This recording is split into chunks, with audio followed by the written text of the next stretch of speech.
All right. Hello and welcome. It's Sunday. Oops. It's Sunday. And it's Snowbird Meeting Room. I'm Shadow Spectre 11. And today I'm going to go over the FPS ISC, a little bit of the master modes from the live Q&A, some leaks, and some Evocati news. They ran a 400 population server with server meshing, and it works. This is a very, very exciting time for SC.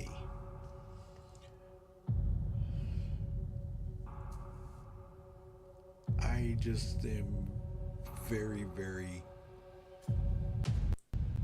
just outrageously excited. So I'm trying to keep my expectations down, but it is very hard to do when you see something pop up like this. This is huge. So I'm gonna go ahead and get into the ISC and start out with that, and give us, if anybody has any comments, questions, please feel free. I am in the Snowbirds open meeting room chat on my Discord server, and we can hit it from there. So switching over. Roger that, flight. I'm good. So, gonna start off with this.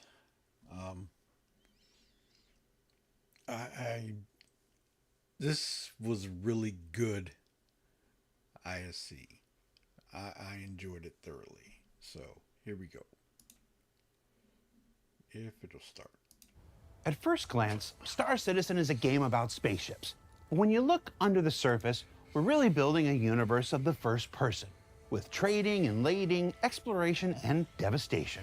And over the next few weeks, we'll be exploring such character-related features as the new personal persistent hangars, new visor, lens, inventory, and shopping apps, the character customizer, which is so good I'm just gonna already tell you we're covering that next week, and much more. But before we leave our combat era of ISC, this week we're sitting down with members of Team Nuck. We really gotta get these new teams new names. To discuss all the FPS combat-related changes coming in Alpha 323. Let's find out more.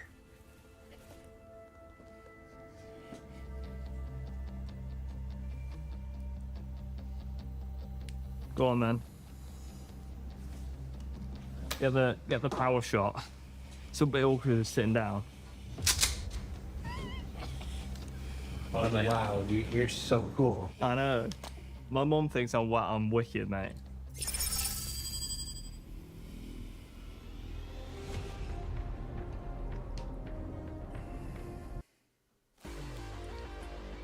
Can Mobile you games are believe going this? big. Free Fire Max is now.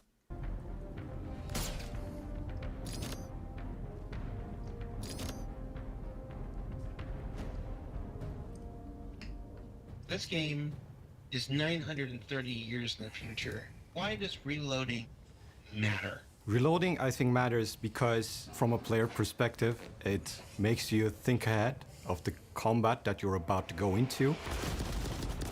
Because it's part of a classic FPS experience. I think it adds to the tactical element of gameplay, thinking on the fly, and it's also quite satisfying to reload weapons. I find it satisfying anyway. You give a little bit of thought that the situation you're going to put yourself into, it feels a bit more immersive. We obviously have a bit more of a complex system with our magazines. So we obviously have magazines on the suit, and we also have magazines in your backpack. Okay, so we know that we all experienced this, that when we're reloading, okay, if it's not on your armor, you have to go to another spot, you know, get out of combat and put those back on your armor. Okay? So you have access to your magazines. At CitizenCon, they stated that we're going to be reloading from our backpacks if we don't have any magazines on our armor belts. So this is big. I was hoping that they would do this because there's many times that I've gone into a bunker and I've used up everything on my armor, and then I had to go to a spot, duck down, and put armor clips back on my armor so I could keep ammo magazines back on my armor. So this is huge. You need to make sure that these magazines are as full as possible. So we are making you think ahead about the combat situation that you're going to go into. So for Alpha 323, reloading is kind of two parts. First, you've got your backpack reloading, and then you've got your ammo repooling. So backpack reloading solves a problem where, for example, you find yourself in a situation in a combat and you need to reload, but you don't have any spare mags on your suit, but you have in your backpack. What you can do now is pull additional magazines from your backpack at the cost of an increased reload time. It was just filling up a lot of your inventory, so we basically decided with backpack reloading that we wanted to kind of condense that gameplay and just do it more on the fly. It is a reload, but it takes a little bit longer. It's going to play a very simple animation. So the combat flow isn't broken, but you still need to think ahead because this long reload duration can be painful in the combat if you're not careful. Because we really want to incentivize players to think about when they're going into combat, what they need to think about, how much magazines they want to keep on them and how much they want in their backpack. The last thing you really want to do is pull out, open a UI and pull out magazines from here and move them across there. This allows you to keep in the Yes, this is a massive thing. I mean, as many times as we all have gone down there and doing these, the changeover from the backpack to the armor takes a lot of time, especially if we're getting overrun in a bunker, so yeah. combat in the action without having to go through inventory menus. You will be able to see how many magazines on your suit and how full they are, and a backpack icon if you have magazines on your backpack. And if you see no magazines icon but a backpack icon, then you'll understand that the next reload you're going to do is going to be a backpack reload. So it keeps you in the flow, but it forces you to wait a little bit. The punishment of not preparing yourself is still there, but it's lighter, it's more forgiving. Thinking I'm gonna start cutting carbs. I need to drop my belly fat. If you want to drop this, I am going to fix that. So with repooling, the idea being that if you've got lots of, let's say, we take a 30 mag ballistic magazine. Let's say you've got 15, 15, 15, you've got 3 half-empty magazines. The idea being is you just hit a key binding, the animation will play like a rummage, and basically those magazines will condense down into full magazines and then automatically discard the empty ones. As a result of this process, you will save your precious suit item ports. That's cool. That's cool too, where it takes the magazine and compresses it and then it dumps it off because it's taking up room in your backpack. And then you will have your ammo condensed into your fuller magazine, so you're ready to unleash their full potential onto your enemies. So with our new UI display HUD, we've basically got a number of the bullets in your magazine, and then we've also got a number of your combined bullets on your total player. And duration of this operation is going to depend on how much ammo you're shifting around and the type of ammo that you're shifting around. So repulling pistol magazines is going to take a different amount of time than repulling rockets, for example. That means that we're spending less time in the inventory screen and more time actually in gameplay. This all will be in 3.23, but after that, we will be looking into throwables and consumables. So you will be able to repull your grenades and your med pens. And there are still a couple of unclear points about some weapons. For example, multi-tool, and it's... Another one is med pens. That would be nice too when they get that in there. Salvage canisters, we're still exploring what options we have over there. So recoil is part of the identity of the weapon, and it will also allow players to express their skill in a certain way. We have different kinds of recoil, very subtle recoils and very wild recoils, and depending on that you can paint an image of either this is a very harsh, very aggressive assault rifle or a very gentle pistol, maybe even with a silencer on top of it. When I've been watching CitizenCon and we showed the new recoils, one of the biggest feedbacks was, those are laser weapons. They don't have recoil. Oh God, if I see one more forum post about like why do laser guns not, well, why don't laser guns have recoil? It drives me up the wall. Laser weapons in the first place, like we have them, are really unrealistic for themselves, right? There are no big laser projectiles that come out of weapons. So giving them recoil is very sensible for a game. I think getting rid of recoil in that sense is just boring gameplay. It's fun. It needs to be in there. You know, you need a challenge when shooting people, you need a challenge when tracking people. I think you need recoil in order to balance the game and make it fun for everybody. You'll see in 3.22 we put the new procedural recoil in, and it looks mint, I think, personally. The weapons now use our entirely new procedural system, and the nice thing about the procedural system is it means that we can basically have shot-to-shot differences be massive. So you'll see when you fire the P4 now, it can basically be an entirely different bit of your screen than it was in the previous shot. Whereas before we had a very linear motion. Imagine before the recoil would essentially go like this on your camera. But now it can be, you know, kind of doing this all around the place. Far more aggressive, and the overall feeling of it is like, oh my God, this is actually a gun. So some of this is in 3.22, and some more is coming in 3.23. So for example, the sniper rifles, these are going to have, the majority of sniper rifles will have the new procedural recoil, and the majority of the pistols will have the new procedural recoil. So you'll see some of the pistols, their personality will have changed a little bit, but their functionality will still be the same.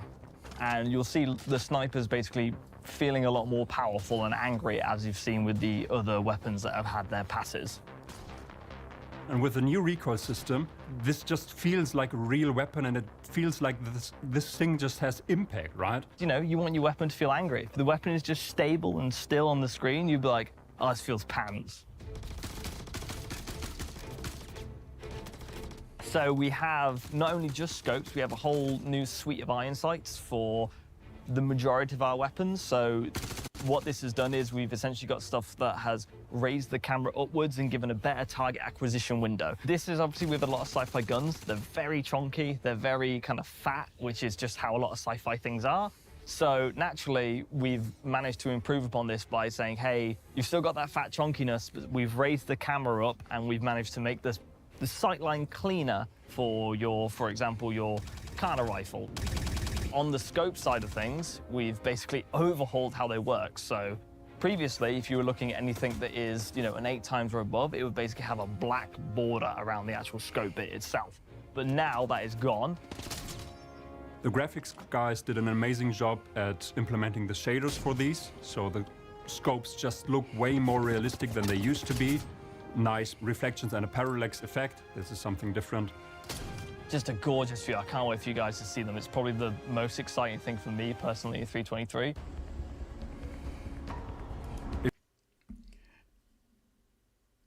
Having this right here where you're in the scope and it's not obscure, everything around you here is not obscured. That is cool. Just can't wait for that. If you look through the scope, you actually see the scope inside. And depending on if it's a holographic scope, a telescopic scope, or a TV screen scope, the shader will look different as well. And then we took it and brought it to basically every scope, adjusted the shader so that it looks nice on that particular scope, and added a few other functionalities to scopes as well. For example, we will have multiple zoom levels on scopes. Currently, we just have 8 times zoom, but in the future, for 323, we will be able to have 8 times and 16 times zoom, or 2 times and 4 times zoom. And because our new recoil is a lot more aggressive and dynamic, it means that the reticle is moving as you'd expect on screen relative to where the actual barrel is. So not only does it help with the new procedural recoil, it also helps with the believability of the optics as well. So I think the whole scope experience or ADS experience with scopes is just gonna get better from here on. Dynamic crosshair is also coming in Alpha 323. Dynamic crosshair it's in the name, it's a crosshair. But the good thing about our crosshair is it's a little more futuristic, a little bit more sci-fi. So in 323, when you equipped a combat visor, you'll have a dynamic crosshair on your screen. This follows the barrel of the gun, which is really cool because if you're reloading and you pull the gun up like that, the crosshair will actually go off screen like that. So it fits into the aesthetic of Star Citizen because it's grounded in the context of where the barrel actually is, which is really cool because if you've got a pistol which shoots a bit more up like this, it actually follows it as you would expect. And this,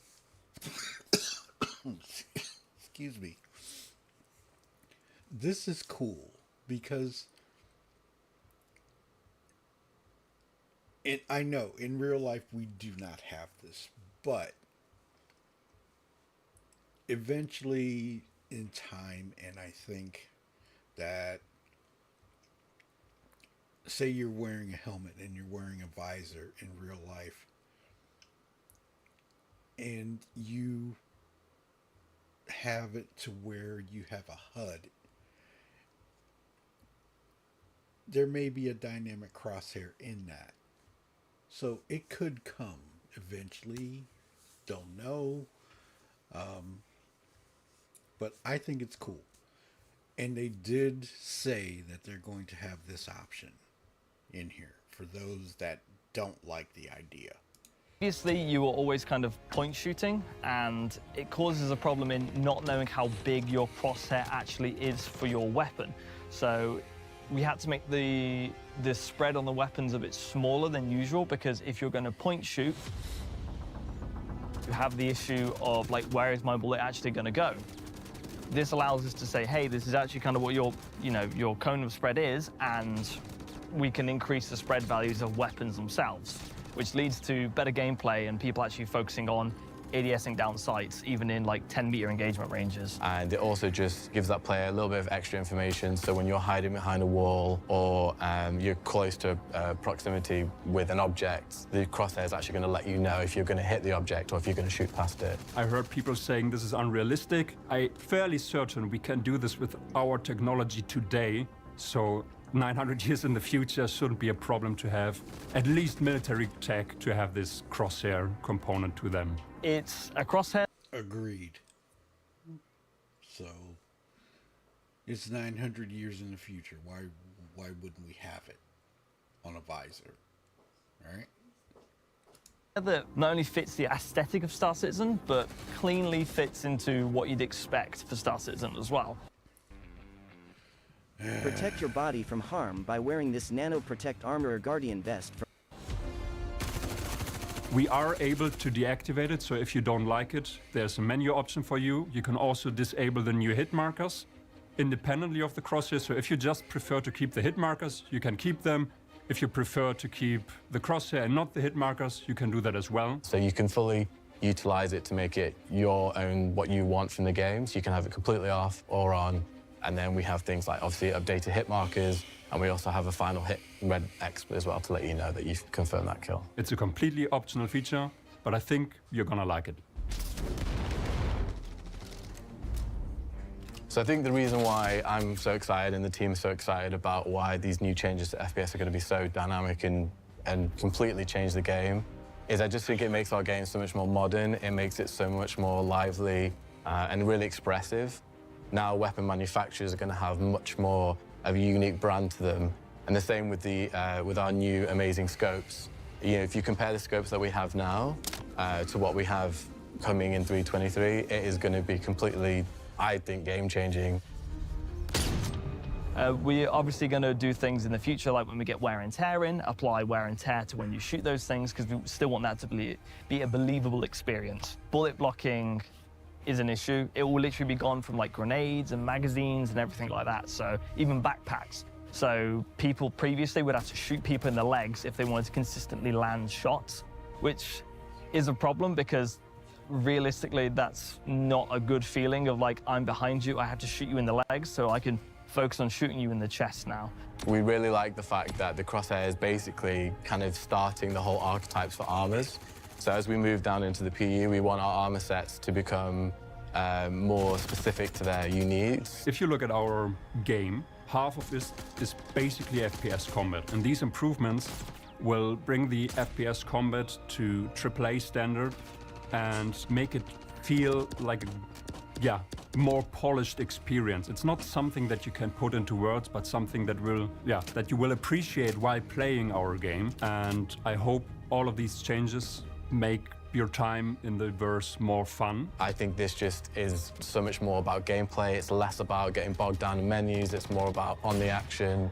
And it also integrates so amazingly with our HUD. A fluid experience, which is what we're aiming for, which is what we, really want to deliver. I'll see you in a bit. Oh, I have to get the microphone. Yeah. So, what did we learn this week? We probably can't do this in a helmet. We learned that procedural recoil. So, with that being said and being done, I think this is going to be a very cool feature in 23 when we get to that point. And they're going to keep making it better. So, that's just my thought on it. I think it's going to be good. I think it's going to change the way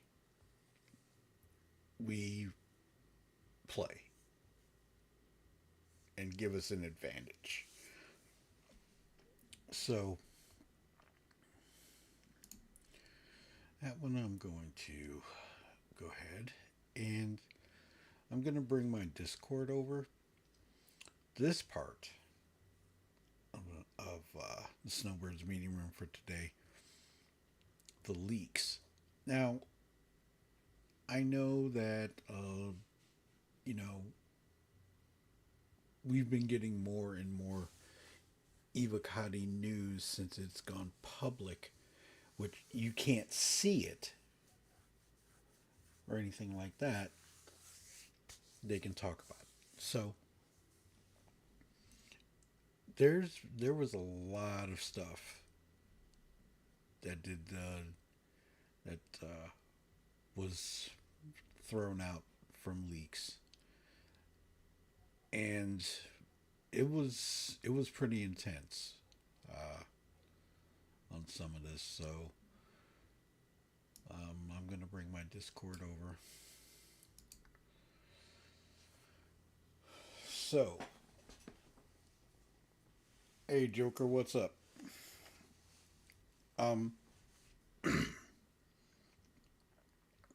With this freight elevators. So, in leaks,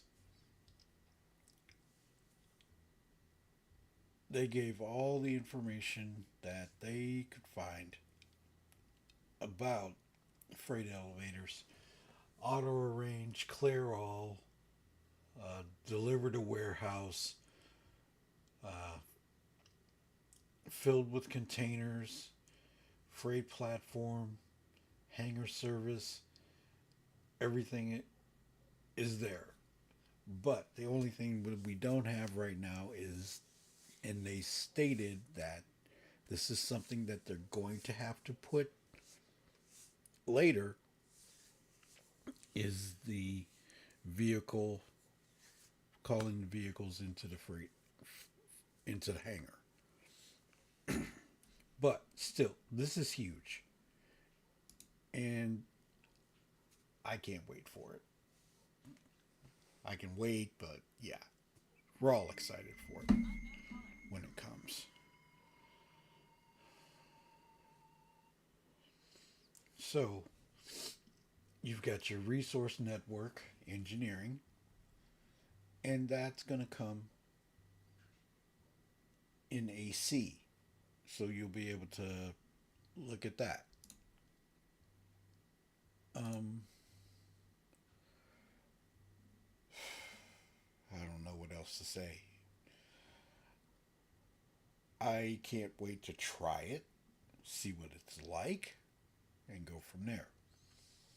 The resource network AC modes, free flight, everything you love about free flight, but with the resource network enabled ships, squadron battle it out with one team in their own resource network A2, and the other resource enabled Gladius. Now that's going to be interesting. Engineering duel. Two teams battle out in their own resource enabled A2. That's going to be cool. So we'll see how that goes.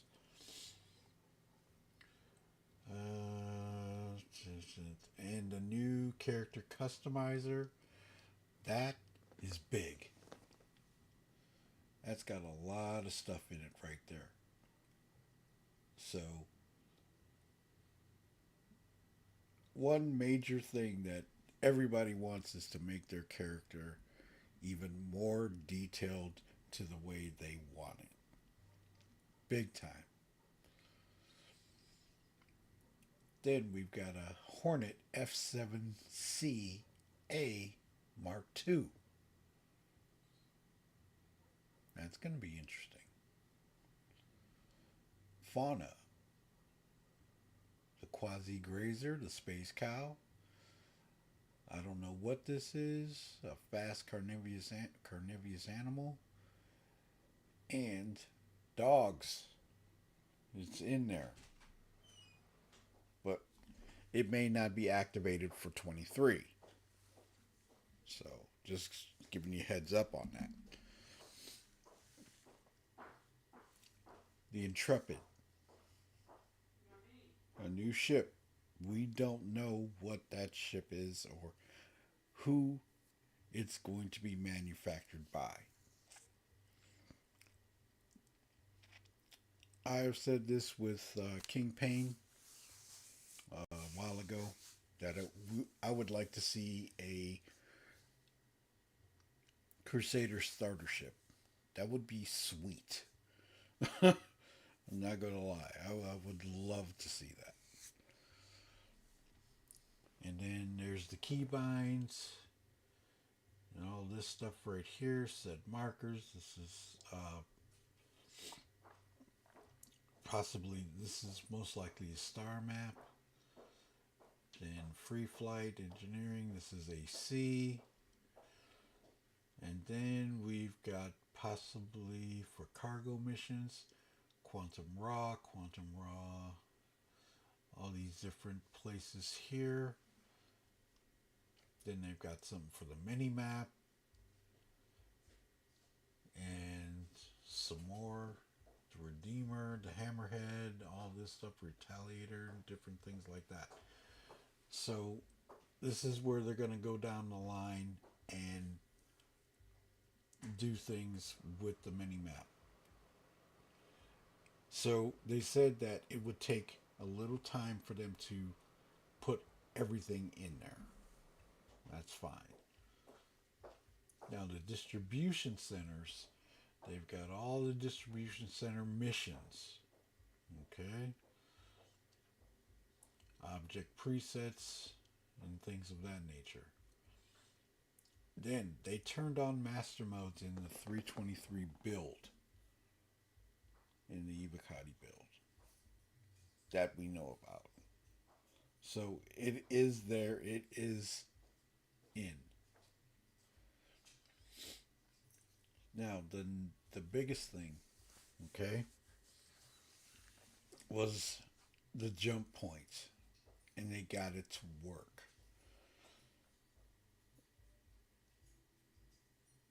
This is massive. It's massive. It's so intense for it to be coming to fruition.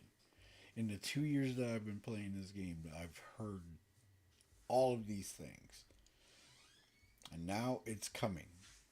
So it's going to be really cool. Just saying. And we go from there. Then you see these pictures of the tunnel. This is your entrance. That's your starting in the tunnel. And that's your traversal. Okay. Then, yesterday, they kicked over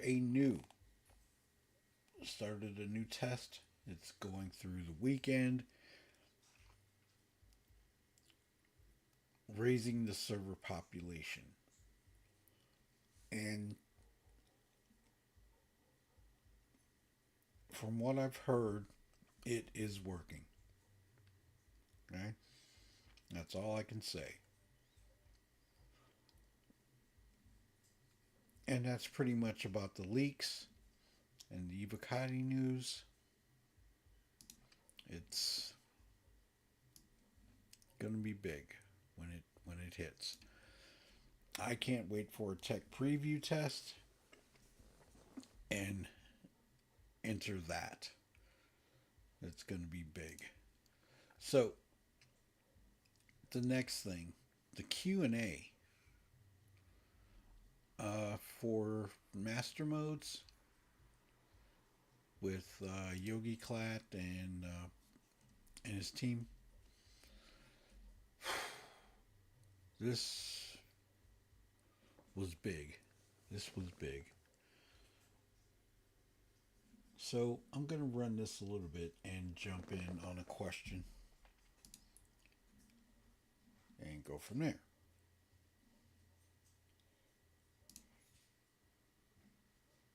And recognitions that they've gotten over their time. I mean, you could do worse. There's a lot of bands out there that are like, oh, I wish we were Nickelback. Hi, everybody. Welcome to Star Citizen Live. I had to think about the name of the show. The Master Modes Q&A Super Edition. I'm your host, Jared Huckabee. And if you've never seen Star Citizen Live before, it's where we take about an hour at the end of our week and we discuss the musical stylings of Canadian supergroup Nickelback while we wait for the countdown to go. Joining us on this show are four esteemed experts in the entire oeuvre of Nickelback. We've got Yogi, Rich, Michael, and Brent. I don't know what order you're going to show up on Zoom here. Say hi, everybody. Hi. Hello. Hello. All right, Yogi, the camera stopped with you, so we'll start with you. Yogi, every show is somebody's first show. Before we get into the questions, let's take a few moments to introduce you, tell everybody who you are, and what you do for Star Citizen. Okay, my name is Yogi. I'm a principal vehicle programmer, and I'm not the biggest Nickelback fan, if that helps. It's all right. I wouldn't trust anybody who was. Rich, who are you and what do you do? I'm Rich, and I'm a really big Nickelback fan. So we need to fix the trust issues, Jared. And I'm the lead game designer on the vehicle experience team. And when did you become a Force Ghost?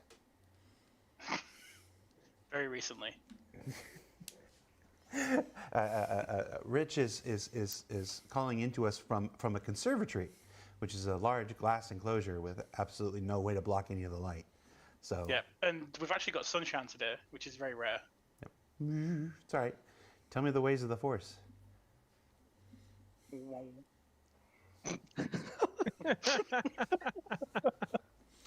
Michael, tell us who you are and what you do for Star Citizen. I am Michael, also. I'm going to speed this up a little bit so we can get into some of the questions.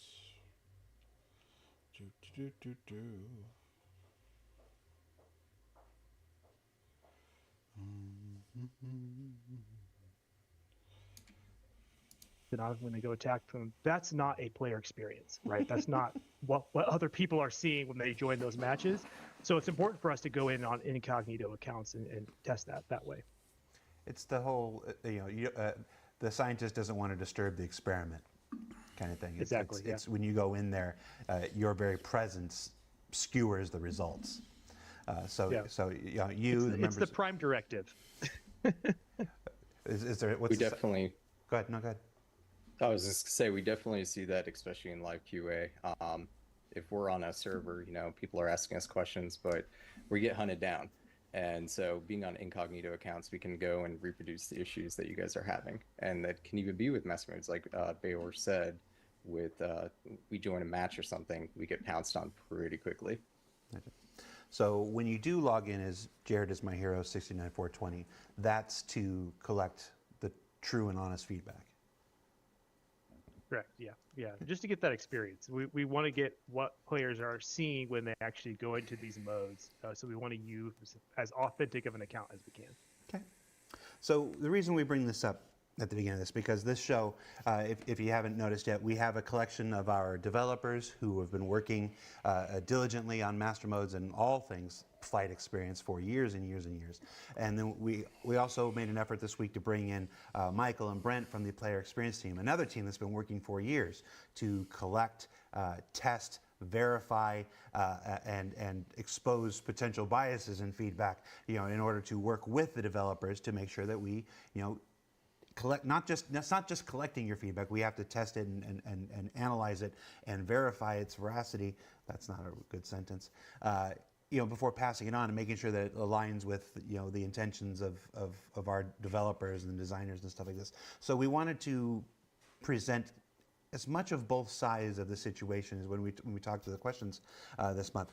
We have, of course, collected questions from the community via Spectrum, which is our bespoke communication platform on robertspaceindustries.com. We let you guys vote up which ones you wanted to see answered most, and then we pulled the ones that weren't either duplicates or just outside the mandate of the master modes team. Like there were a number of questions that tended to veer into resource network and stuff, and we'll let those be handled by the resource team. I think we're still going to touch on it here and there from here. But let's start in with the questions. So the biggest question, the first question, the most obvious question, the one that was repeated the most, the one that we knew would come up when we were filming the interview. Yogi can attest, we scheduled this interview about 24 hours after we filmed for the Master Modes episode, a week before we aired, because we knew there would be questions, and especially this question. So we're just going to jump right into it. Given that most of the concentration has been on how Master Modes works with combat-minded ships, how will Master Modes have a substantial effect on how non-combat pilots and ships operate in the verse? This is one of the most controversial questions to me, because being a pilot that does a lot of cargo and things of that nature, how is it going to affect the way you fly? Are you going to be in SCM mode? You're going to have to go into SCM mode to land the ship. And you won't be able to do it in nav mode. That is for traversal. So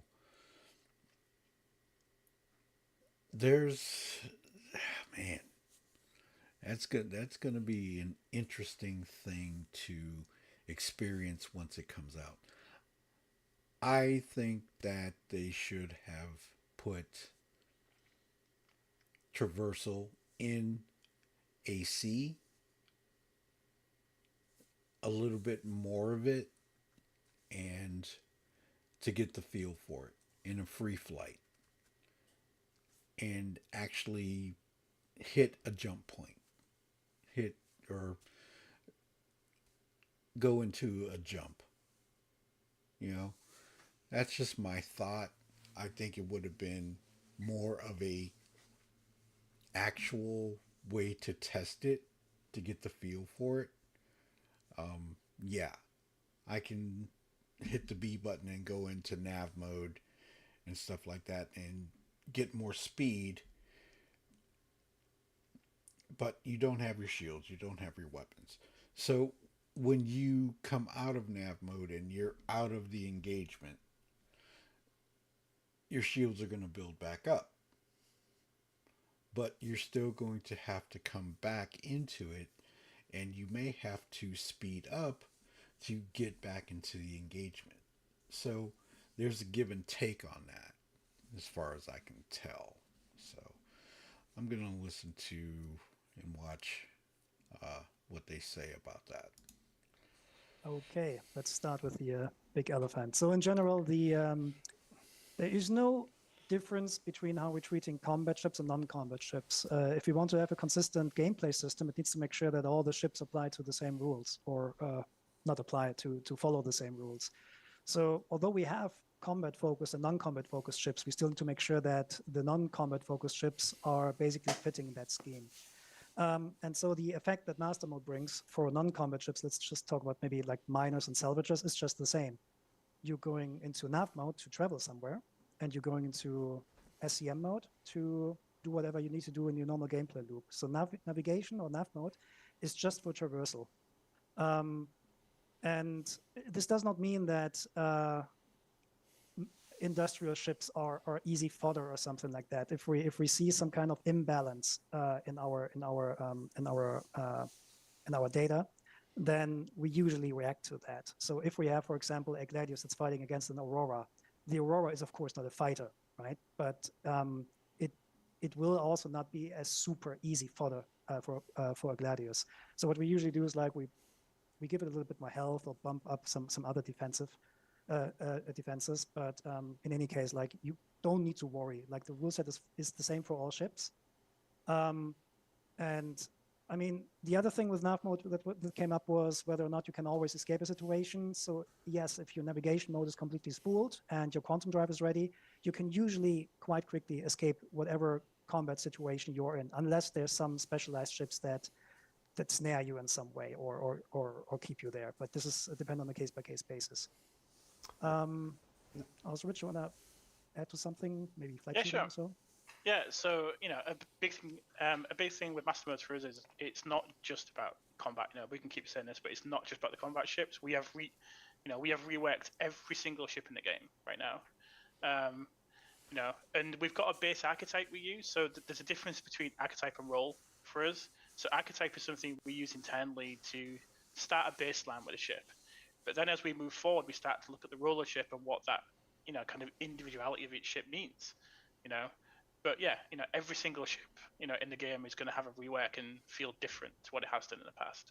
And there's been a big focus not just on the combat side of things, but what makes a good cargo ship, and what makes a bad cargo ship, and to make sure that the overall balance between these ships is fair, for everyone, because we do realize that the players in our game, there is some people that love combat, but there is people that don't really want to do combat. So we've got to tune ships for an environment where it's fair for everyone playing the game, and that's been a big focus of ours.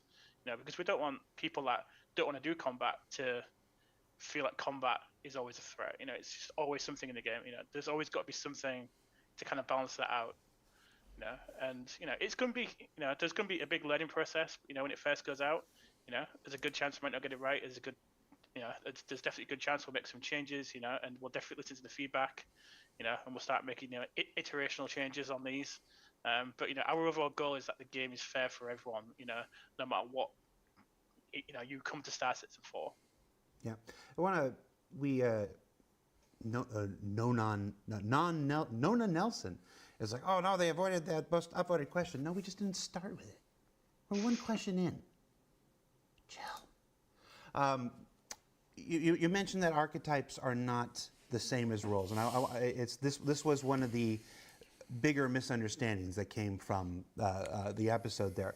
Archetypes are are not about the overall purpose and intention of the ship. Archetypes are about a flight profile. It's building out a number of flight profiles as a starting point, as a first pass assumption on a vehicle before you go in and do individual specific tunings. So So yes, the archetypes tend to be combat focused because that's where the whole, I don't want to say rock paper scissors, but the essence of balancing between the different fighter types is most important. We don't need a miner ship and a salvage ship to have individual flight characteristic archetypes. They will have their own individual tuning, so they won't handle exactly the same. But there doesn't need to be an entire archetype made for the way that all mining ships fly and turn. So there was a big misconception here, and I just want to make sure that we get this out, that archetypes and roles are synonymous. They are not.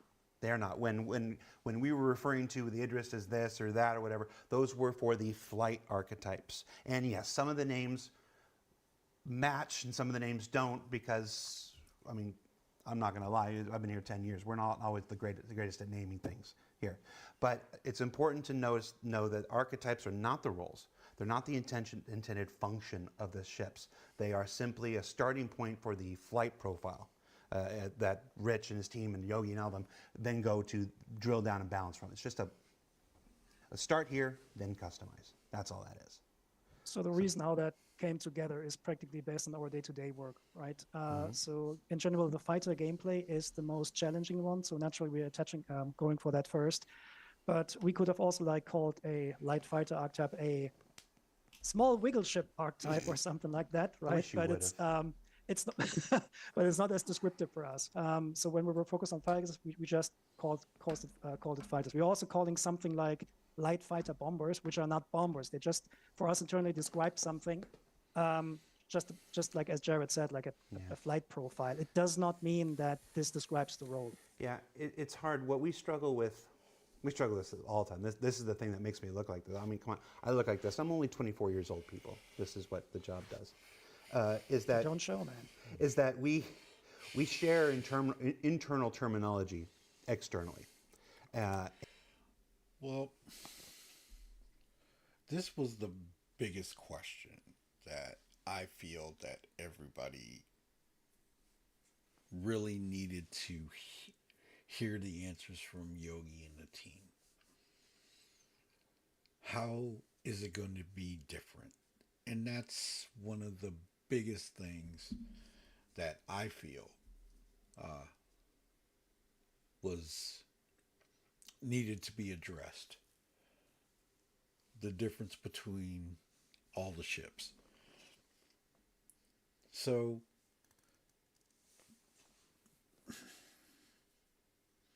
like I say, I feel I need to get the feel of it in the ships that I fly and know what to expect. And that's why I really